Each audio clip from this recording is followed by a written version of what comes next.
so as we draw closer to the elections, on the AM report, we've been running a series inviting different voices from different political parties, independent candidates, all the way up to young voices. Now, from this week, we start to focus on those who are 18 years or just a little bit older, who'll be voting for the very first time in the upcoming elections. But not just that, some of them standing in these elections for the various political parties, and also an opportunity for us to learn what these parties are essentially promising to the electorate. Now, the United Africans Transformation this coming Sunday, the 28th, they'll be launching their manifesto.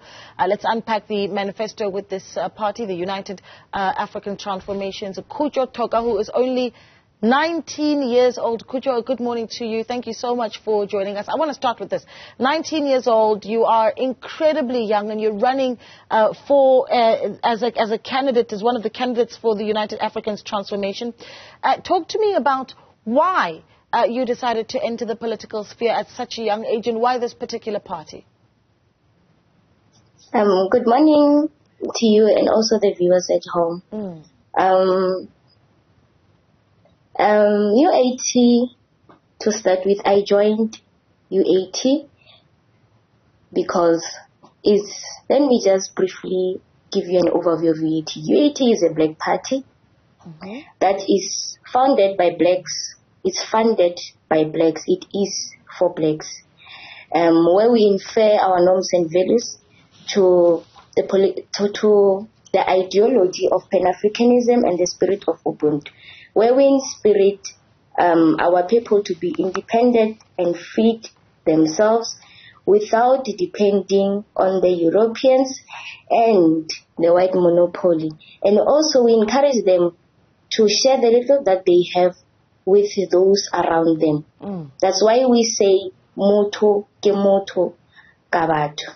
So me joining UAT, I was attracted by UAT in Limpopo, where I saw them building houses, fully furnished houses to the poor of the poorest, and also giving out food parcels to the neighbors that came to witness the house opening. That's when I decided, it's high time that I took part, or I partake in politics and join UAT, since it's the only political party that acts and then their action speaks for them. That's the reason that I joined UAT. Let me pick your brain a little bit, because as you started, Khutjo, you emphasized the fact that it's a black party, black-funded party, and you've talked about the challenges of what you've called white monopoly capital, white monopoly. What do you understand white monopoly to be? I'm just picking your brain, really.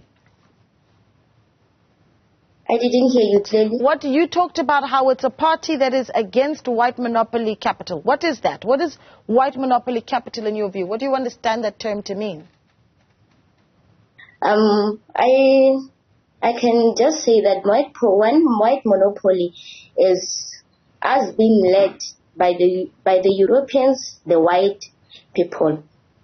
Okay, all right. And what is it that you want to see this party do, particularly for people of your age? I mean, 18, 19 years old, you're just about to enter the workforce, or hopefully go to varsity as well as you leave school. What does your party promise for your age group? UAT will bring one and free educational system. That's what we need, because being a student, I've realized that the qualifications that are being offered at higher institutions of learning, they're not necessarily speaking to what we need as an economy. So we need one and free educational system. Also, we need adequate and proper service delivery in terms of housing, healthcare, water and sanitation, infrastructure, electricity, and so on. And also, UAT will be bringing the creation of jobs through industrialization of townships and rural economies. And also, we want law and order. So we can fight GBV, human trafficking, and substance abuse as well. Okay, that's very interesting. The president of the party, UAT, that being the United Africans Transformation, is Sishungwane Mathabata. He's, of course, been questioned quite a lot about the party being linked to the IPHC Church. He said he'd like to strengthen the point that the UAT is owned by people on the ground, not the church. But tell us about what you know about Sishungwane Mathabata, who essentially is the leader of the party. Why have you decided to be in a party that is followed by this particular individual? What is it about that leader? Firstly, let me correct this. The leader or the president of the party is none other than Dr. Wanda Mahlatsi. And IPAC is not related to UAT in any way. UAT is a political party, but it accepts or it accommodates all beliefs and religions. So IPAC is a church, UAT is a political party. So do you then believe, I mean, and it's an interesting point that we've touched on that, right, that IPHC is a church and it's not linked to the party, but do you then believe in South Africa's, I suppose, view that South Africa is a multi-faith country and that all religions should be able to practice their faith freely? Yes, that's correct. Okay. Tell me this. You've got young people that are about your age who are considering to go out and vote. Talk to me about why it's important that even first-time voters such as yourselves have come out to vote, especially as we look at going into the registration period, especially. There was a big chunk of young people, first-time voters that have registered to vote. Why do you think this election is attractive to them and why they should go out and vote on the 29th of May? I would say that young people should vote. It's high time that we vote for change. It has been 30 years of corrupt democracy, according to me, because we are still being led by the Europeans. The young people should go and vote for the change that they want to see, because still we are struggling as a country. We are still struggling. There is no employment. There is still no good. Everything, the economy is still suffering a lot. So young people should go and vote for the change that you want to see. And also make sure you vote for UAT. UAT will bring the change that we need as young people. Okay, I see you're hitting the campaign train already. Let me ask you this. You talk about how we suffer so much corruption in the country. Talk to me about that in a little bit more detail. Some of the challenges that you see. And I'm talking from a leadership point of view that point to the corruption that you talk about. What is it that most concerns you as a 19-year-old candidate? Firstly, I will start on the side of students, since I'm a student. Students suffer to get into higher institutions of learning. For if we were employed, if after graduating we got employed, we pay tax, the younger generation that comes after us will be able to be in higher institutions of learning and get funded.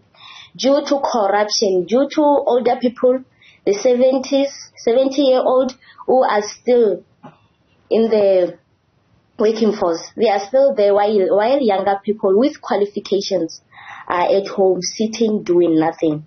So this explains actually to us already where are we headed as a country.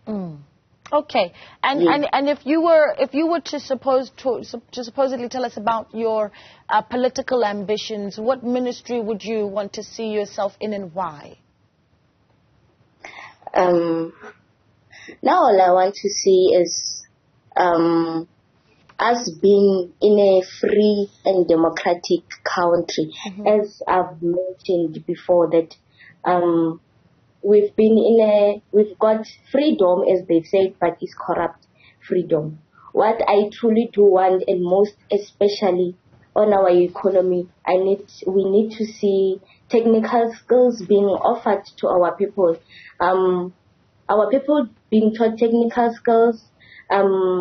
We have mining industry. Let that benefit our own people. Let the resources of South Africa benefit its people. That's what mainly I want to see. Yeah, that is absolutely brilliant. What have your parents said when you tell them that you are a candidate for a political party running for the elections, the United Africans Transformation Party? What's the response from your parents and your peers, your friends?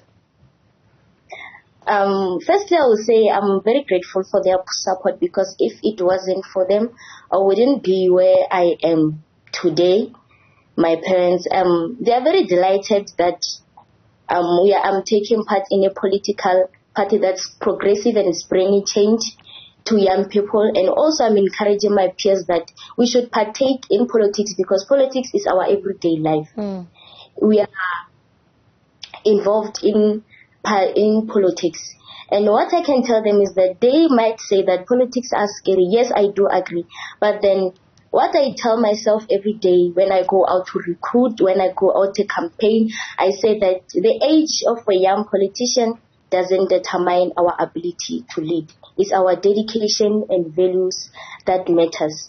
Oh my That's gosh. what I can say. Yeah, I'm really enjoying listening to, your views on this, and I think you're so right. Khutjo, let me ask you this. You talked about access to education and opportunities for young people. This is a space that you're still going to be entering because you're only 19. Are you studying at the moment? What are those challenges looking like for you? I am studying at the moment. I'm a second-year student at UT Bolokwane campus, and already I can see the struggle that students are in. We don't have finances.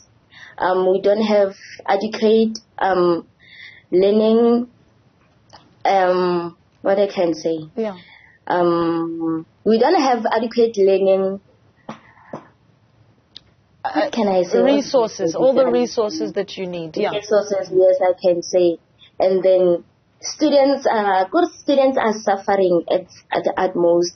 Like Izaga must for the direct payment it has affected students. Some are just home now, they are just deregistered, and there's nothing that we can do. So all I want is one and free educational system for all of us. Yeah.